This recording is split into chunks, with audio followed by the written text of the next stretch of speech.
नमस्कार, मैं हूं सौरभ तिवारी और आप देख रहे हैं सरोकार। इस खास शो में हम लगातार आम जनता से जुड़े हुए मुद्दों को आवाज देते हैं। हम समस्या की जड़ तक जाते हैं और इसके समाधान के लिए जिम्मेदारों से जवाब भी लेते हैं। सड़क परिवहन सीधा सीधा आम आदमी से जुड़ा हुआ मुद्दा है। ऐसे में क्या बस स्टैंड पर आम आदमी की सुविधाओं का ख्याल रखा जा रहा है? तो इस हफ्ते हम इसी मुद्दे को लेकर सरोकार में आपके साथ हैं। तो चलिए शुरू करते हैं आज का सरोकार।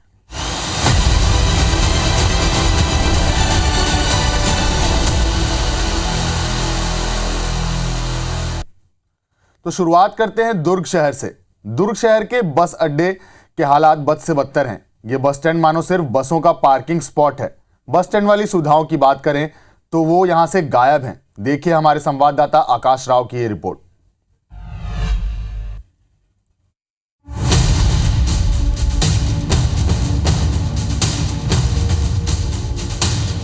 दुर्ग जिला मुख्यालय के बस स्टैंड में समस्याएं आम हैं। बसें बेतरतीब खड़ी होती हैं। यात्रियों की सुविधाओं का कोई विशेष प्रबंध नहीं है। शौचालय है लेकिन उसकी सफाई नहीं होती। यात्रियों के बैठने के लिए कोई वेटिंग हॉल नहीं है। पंखा कूलर तो छोड़िए, पीने के पानी के लिए भी यात्रियों को दुर्ग के बस अड्डे पर तरसना पड़ता है। ये बस स्टैंड अब सिर्फ बसों का पार्किंग एरिया बनकर रह गया है। तितर बितर फैले अवैध दुकान यहाँ आने वालों के लिए कई बार परेशानी भी खड़े कर देते हैं। बस स्टैंड में यात्री ना बैठ करके सड़क के बाहर जो है, इस बस स्टैंड से बाहर जो सड़क है, मेन रास्ता है, उस रास्ते पर यात्री अपने बस के लिए प्रतीक्षा करते हैं और वहीं से बैठा करते हैं। हालांकि कुछ दूरों जो ज़्यादा दूरी की जो बसें हैं वो यहाँ तक प्रवेश करती है और ऐसे में लंबे दूरी के जो यात्री हैं वो यहाँ पर बैठ के अपने बसों के इंतजार करते हैं। ऐसे में आप समझ सकते हैं कि कितने यहाँ के हालात बस से बदतर हो चुके हैं। हमारे साथ बस स्टैंड दुर्ग के ऑपरेटर संघ के अध्यक्ष मौजूद हैं। आप उनसे ही जानना चाहेंगे कि किस तरीके से यहाँ पर समस्याएं पसरी हुई हैं। यहाँ पे बहुत ही ज़्यादा अव्यवस्थाएं फैली हुई हैं। सबसे बड़ी बात यह है कि यहाँ बस स्टैंड का कोई माई बाप नहीं है। शासन प्रशासन चुपचाप मुक्त दर्शक बनी हुई रहती है। यहाँ पे कायदे से नियम यह है कि बस स्टैंड टाइमिंग से 15 मिनट पहले आए, सवारी बैठाए और चले जाए, परंतु बस स्टैंड का पूरा बस स्टैंड बाहर शिफ्ट हो चुका है। यहाँ बस स्टैंड के अंदर में सिर्फ यहाँ पे डंपिंग यार्ड बना दिया गया है। ये जो दुकानों को बनाने के लिए यहाँ पर जो पुराने कार्यालय हुआ करते थे, उनके जो दीवारों को तोड़ करके इसे दुकान का जो एक शक्ल दिया गया है, लेकिन यहाँ पर अब तक जो शटर है वो नहीं लगाया गया है। इस कारण से इसका जो इस्तेमाल नहीं हो पा रहा है, जो इससे आने वाला राजस्व है वो प्राप्त नहीं हो पा रहा है। ऐसे में आप समझ सकते हैं कि क्या गंदगी का अंबार यहाँ पर पसरा हुआ है। लोग यहाँ पर आते हैं और जिस तरीके से यहाँ शौचालय का निर्माण तो हुआ है, लेकिन शौचालय में न जाकर के यहाँ भी लोग जो है वो जो यहाँ गंदगी फैलाते हैं। आपको यहाँ पर बैठने में सहूलियत हो रही है? अब साफ़ सफाई तो है नहीं यहाँ पे, अब बैठे हैं। तो मानते हैं कि आपको एक व्यवस्थित ढंग से यहाँ पर जो होता है कि अन्य जो जिलों में जो व्यवस्थाएं मिलती हैं, यात्रियों को व्यवस्थाएं जो पूरी मिलनी चाहिए, क्या यहाँ पर शौचालय का पर्याप्त व्यवस्था है, जो पानी पीने की व्यवस्था है, बैठने के लिए आपको यहाँ पंखे वगैरह इत्यादि की व्यवस्था है? नहीं, पानी वगैरह तो नहीं है, बाथरूम की भी व्यवस्था नहीं है। वो सब होना चाहिए। सार्वजनिक जगह है, यहाँ पे सब दूर दूर से आते हैं। तो व्यवस्था के नाम पर तो कुछ भी नहीं है, ये तो आप मान के चलिए। दूसरी बात ये, अगर मान लो बस स्टैंड को देखा जाए तो अगर आपको अव्यवस्था की चरम सीमा देखनी हो तो आप दुर्ग बस स्टैंड आइए, जहाँ कोई ट्रैफिक नियंत्रण नहीं है, जहाँ कोई व्यवस्था नहीं है। पास में अंग्रेजी शराब की दुकानें हैं। रात को 9 बजे 10 बजे के बाद अगर कोई महिला या कोई परिवार अगर यहाँ से निकलना चाहे तो उन्हें एक बार सोचना पड़ता है। दुर्ग बस स्टैंड को संचालित करने वाला नगर निगम है, वो किस प्रकार की व्यवस्थाओं में सुधार लाता है? दुर्ग से आकाश राव।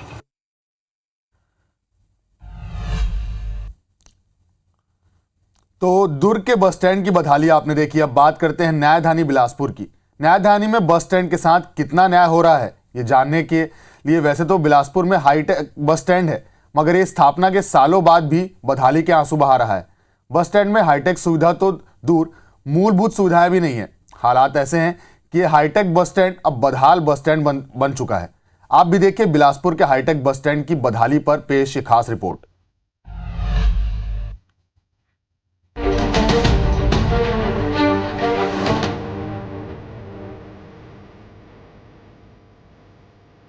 बिलासपुर में बढ़ते परिवहन और यात्रियों के दबाव के बीच बेहतर सुविधाएं उपलब्ध कराने के लिए साल 2012 में 8 करोड़ की लागत से बिलासपुर के तिपरा में हाईटेक बस स्टैंड का निर्माण कराया गया था। इसके संचालन का जिम्मा CSIDC को सौंपा गया था, लेकिन कुछ समय बाद ही CSIDC इसके संचालन में फेल साबित होने लगा और फिर धीरे धीरे हाईटेक बस स्टैंड खस्ताहाल हो गया। अब नगर निगम के पास बस स्टैंड के संचालन की जिम्मेदारी होने के बाद भी बस स्टैंड के हालात नहीं बदले हैं और बदहाली के बीच यात्री सुविधाएं देने में नगर निगम फिसड्डी ही साबित हो रहा है। हम आपको ये दिखाते हैं, हम इस वक्त मौजूद हैं बिलासपुर के हाईटेक बस स्टैंड में। देखिए अंतर्राज्यीय बस अड्डा है और यहाँ की जो तस्वीर है ये बता रही है कि यहाँ के क्या कुछ हालात हैं। ये बस स्टैंड में आप किस तरह से अव्यवस्था देखते हैं, क्या कुछ सुविधाओं में कमी आपको नज़र आती है? अब ये तो बहुत गंदगी नज़र आ रहा है और ये तो साफ सुथरा हो गया नहीं। बताइएगा ये बस स्टैंड में किस तरह से समस्या देखते हैं, किस तरह से सुविधाओं का? गंदगी ये है भैया कि यहाँ सुविधा नहीं है। देख लीजिए जानवर बस स्टैंड में हग रही है, पानी पीने की व्यवस्था नहीं है, यहाँ पब्लिक परेशान है, यही सब है। और गंदगी की समस्या है, बैठने की व्यवस्था नहीं है पब्लिक के लिए। कहने को तो बिलासपुर को स्मार्ट सिटी कहा जाता है, लेकिन बस स्टैंड का बदहाल स्थिति देख के हम कहीं पर स्मार्ट सिटी के क्रम में इसको नहीं रख सकते। अंतर्राज्यीय बस स्टैंड होने के चलते यहाँ से लगभग 400 यात्री बसों का आवागमन होता है, लेकिन सुविधाओं का अकाल खत्म होने का नाम ही नहीं ले रहा। समस्या ये है कि पानी की व्यवस्था नहीं है, आदमी पानी पीने के लिए व्यवस्था नहीं है, यहाँ सफाई व्यवस्था नहीं है, गाय दिन भर घूमते रहते हैं, यहाँ आए दिन मारपीट होते रहता है, पुलिस की व्यवस्था नहीं है यहाँ। और सुरक्षा तो बहुत ज़रूरी मुद्दा हो जाता है। हम देखते हैं कि यहाँ पर CCTV कैमरा क्या लगा है, नहीं लगा है, पुलिस के जवान रहते हैं? नहीं लगा है, कोई पुलिस के जवान नहीं रहता है यहाँ। आए दिन यहाँ पुलिस तो एक भी नहीं रहता है ना, हफ्ता में एक आध दिन आते हैं, नहीं तो वो भी नहीं आते। इससे क्या घटना उठना का खतरा रहता है? घटना होता ही है, घटना आए दिन होते रहता है। कोई व्यवस्था नहीं यहाँ, न सफाई का है, न पानी का है, न इसका यहाँ रैन बसेरा नहीं है। तो वही नगर निगम के जनप्रतिनिधि बस स्टैंड की बदहाली का ठिकरा CSIDC पर ही फोड़ रहे हैं और दावा कर रहे हैं कि नए सिरे से कार्य योजना बनाकर यात्रियों को सुविधाएं मुहैया कराएंगे। तो हालत तो अभी खराब है, अभी नगर निगम को हैंड ओवर हुआ है, लेकिन आने वाले समय पे उससे अच्छा संचालन नगर निगम के द्वारा किया, जो अधिकारियों के द्वारा किया जाएगा, ताकि आने वाले समय में जो यात्री हैं, आने वाले जो लोग हैं, उनको अच्छी सुविधा उपलब्ध हो सके। और अभी बारिश की वजह से काफ़ी वहाँ पे हालत ख़राब है और हम लोग भी जाते हैं, देखते हैं और कई बार गए हैं, देखे हैं कि काफ़ी जर्जर स्थिति है। वहाँ पे पानी जगह जगह भरा हुआ है, सफाई की व्यवस्था ठीक से है नहीं, यात्रियों के बैठने की व्यवस्था है नहीं, जिसको संज्ञान में दिया गया है। तो एक पहचान होना चाहिए, न्यायधानी के साथ न्याय होना चाहिए उस बस स्टैंड में, ऐसी हमारी कोशिश रहेगी।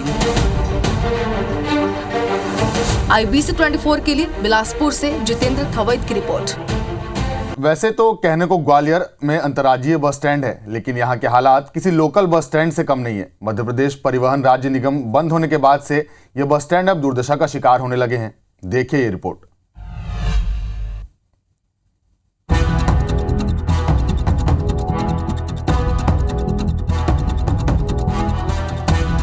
हम सरोकार में बस अड्डों की तफ्तीश करते हुए ग्वालियर पहुंचे। ग्वालियर के अंतर्राज्यीय बस स्टैंड और झांसी रोड बस अड्डे दोनों की हालत एक जैसी ही थी। बस अड्डों में यात्रियों के लिए पेयजल और पंखे तक की व्यवस्था नहीं है।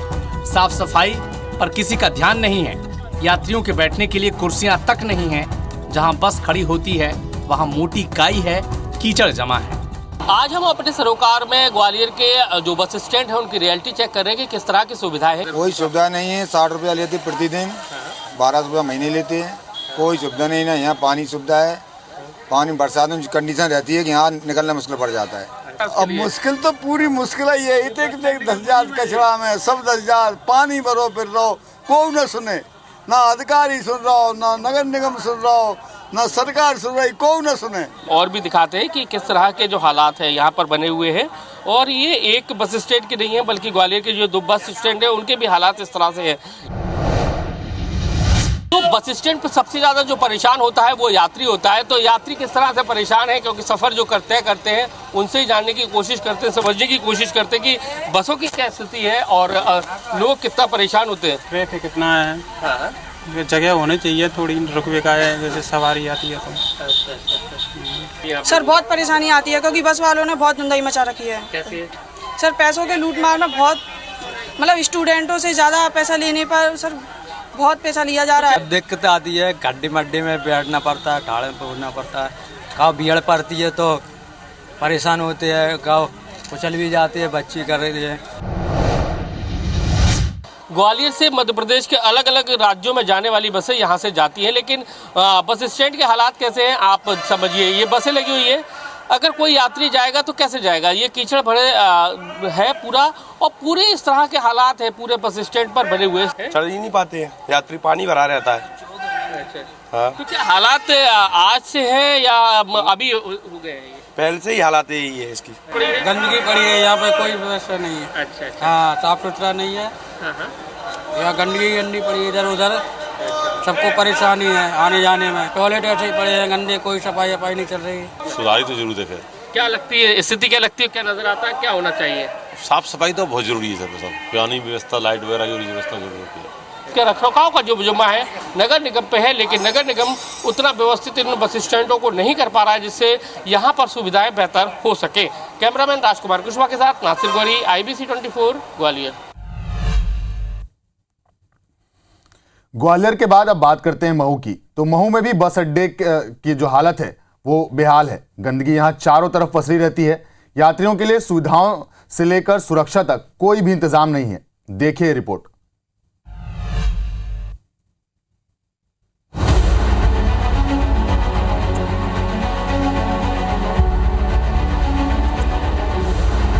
महू 2 दशक पहले से बदहाली से जूझ रहा है। यहाँ ना तो बस स्टैंड है और ना ही शहर के अंदर बसों की एंट्री होती है। लंबे सफर के लिए महू के लोगों को 10 से 15 किलोमीटर दूर जाना पड़ता है। वैसे एक अरसे पहले छावनी परिषद ने बस स्टैंड बनाने का बीड़ा उठाया। 3 शेड वाले बस स्टैंड में पंखे और वाटर कूलर भी लगाए गए, लेकिन हालात नहीं बदले बल्कि बद से बदतर हो गए। यहाँ चारों ओर गंदगी फैली हुई है और शराबियों का जमघट यहाँ आम हो गया है। उसका कारण है कि एक तो छावनी क्षेत्र है और दूसरा स्थानीय प्रशासन, या तो दोनों में सामंजस्य नहीं। भाई कोई भी जगह बस स्टैंड होना एक स्थानीय निकाय की जिम्मेदारी होती है, तो अपन ये बोल सकते हैं कि कैंटोनमेंट अपनी जवाबदारी पूरी तरह से नहीं निभा पा रहा और ना ही जनप्रतिनिधि। महू के बस स्टैंड की हकीकत लेने जब हमारी टीम वहां पहुंची तो जो कुछ भी दिखा वो आपके सामने है। महू बस स्टैंड का जो यात्री प्रतीक्षालय आप देख सकते हैं किस तरीके की जर्जर अवस्था में है, और कुछ यात्री यहाँ बैठे हुए शायद लंबी दूरी पे जाना चाहते हैं। उनसे भी हम जानना की कोशिश करते हैं कि आखिर ये कब से प्रतीक्षा कर रहे हैं और इनको आखिर जाना कहाँ है और किस तरीके की सुविधाएं बस स्टैंड पे यहाँ पर मिल रही है। माता जी, आप कहाँ जा रहे हैं, कहाँ जाएंगे? घाटा बिल्लो। तो यहाँ पर बस मिल रही है आपको घाटा बिल्लो के लिए? कब से इंतजार कर रहे हैं आप? 1 घंटा हो गया। किसी प्रकार की कोई सुविधा है यहाँ पर, पानी वगैरह? चले आप कब से बैठे हैं यहाँ पर? आप कहाँ जाएंगे? धार जाएंगे। तो यहाँ पे डायरेक्ट वैकल्पिक कोई सुविधा नहीं है, तो कैसे जाएंगे यहाँ से आप? पीतमपुर से। तो यहाँ पे जैसे अभी तो बारिश नहीं है, बारिश होती तो यहाँ पर किस प्रकार की सुविधाएं हैं? कोई सुविधा वगैरह नहीं। दादा, आप कब से बैठे हैं और कहाँ जाएंगे आप? दादा हरसोल जाएंगे आप, तो है ना? तो ये पास में तो आजा नहीं, साधन वगैरह मिल जाता है ना आपका? बाकी उधर भी कोई वाहन का साधन तो है ही।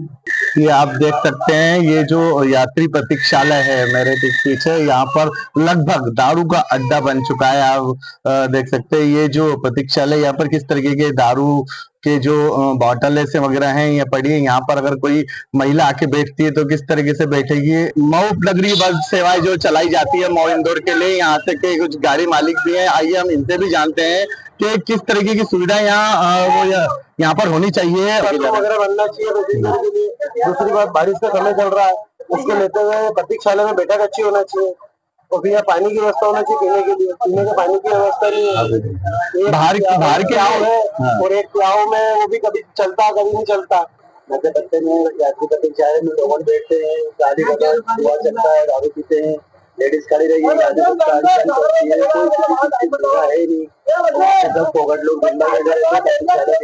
तो क्या प्रशासन इसके ऊपर कुछ कार्रवाई या नकल नहीं कर रहा है? पास में ना तो चौकी है, किसी प्रकार की घटना हो जाए तो जब घटना हो जाती है तो पुलिस वाले आते हैं, क्या होता है क्या नहीं होता पुलिस वाले देखते हैं। मध्य प्रदेश सरकार के कैबिनेट मंत्री कैलाश विजयवर्गीय यहाँ से 2 बार विधायक रह चुके हैं और अब पूर्व मंत्री उषा ठाकुर यहाँ से विधायक हैं। इन सब के बावजूद महू के लोग बस स्टैंड और यात्री सुविधाओं का बेसब्री से इंतजार कर रहे हैं। तो ये तो आपने मध्य प्रदेश और छत्तीसगढ़ के बस अड्डों के हालात देख लिए, बदहाली की तस्वीरें देखी। लेकिन कल यानी नवरात्रि के पहले दिन से हम महिलाओं पर केंद्रित स्पेशल सरोकार 9 दिनों तक चलाने वाले हैं, तो देखना ना भूलें सरोकार का शक्ति पर्व। मुझे आज के लिए दीजिए इजाजत, नमस्कार। सरोकारों का अब नया सोपान, इस बार की नवरात्रि होगी और भी खास। देखिए महिला सुरक्षा पर विशेष कार्यक्रम, वुमेन सेफ्टी पर जागरण का शंखनाद। आइए करें नारी शक्ति का आह्वान। सरोकार का शक्ति पर्व 3 अक्टूबर से शाम 5:30 बजे।